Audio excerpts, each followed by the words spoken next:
నందమూరి తారక రామారావు గారి 29వ వర్ధంతి. మరణం లేని జననం వారిది అని చెప్పి నేను గట్టిగా విశ్వసిస్తున్నటువంటి మాట.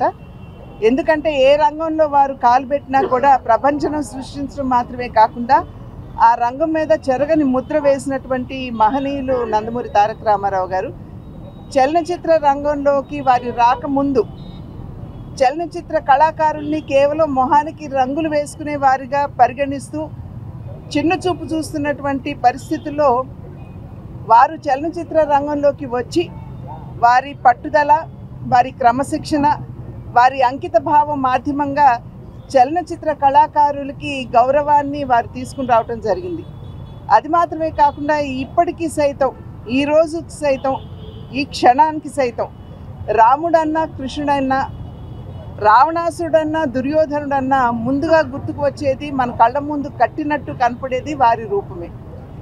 అదేవిధంగా ప్రజా జీవితంలోకి వచ్చిన తర్వాత అధికారం అన్నది కేవలం అధికారం చెలాయించడానికి మాత్రమే కాదు, అధికార మాధ్యమంగా ప్రజాసేవ ఏ విధంగా చేయవచ్చు, నిజమైనటువంటి సంక్షేమాన్ని ప్రజలకు అందించినటువంటి మహనీయులు నందమూరి తారక రామారావు గారు.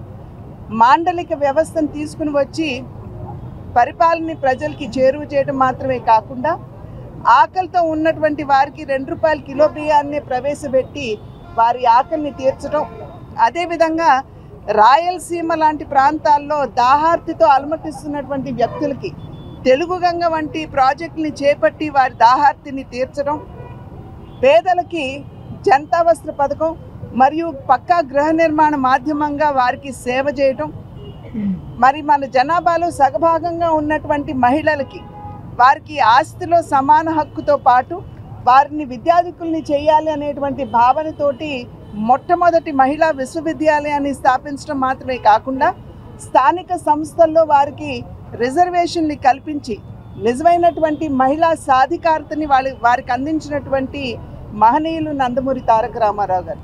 కనుకనే వారు అంటే ఈ రకంగా చూసుకున్నట్లయితే అనేక సంస్కరణలు వారు చేయడం కూడా జరిగింది. నిస్వార్థ ప్రజాసేవకి నిలవెత్తు నిదర్శనం నందమూరి తారక రామారావు గారు. కనుకనే నేటికి సైతం ఇవాళ వారు పరంపదించి 29 సంవత్సరాలు అయినప్పటికీ కూడా నేటికి సైతం ప్రజలు వారి హృదయ పీఠిక మీద వారిని ప్రతిష్ఠించుకుని ఇప్పటికీ ఈ క్షణం వరకు కూడా వారిని ప్రేమించి అభిమానిస్తున్నారంటే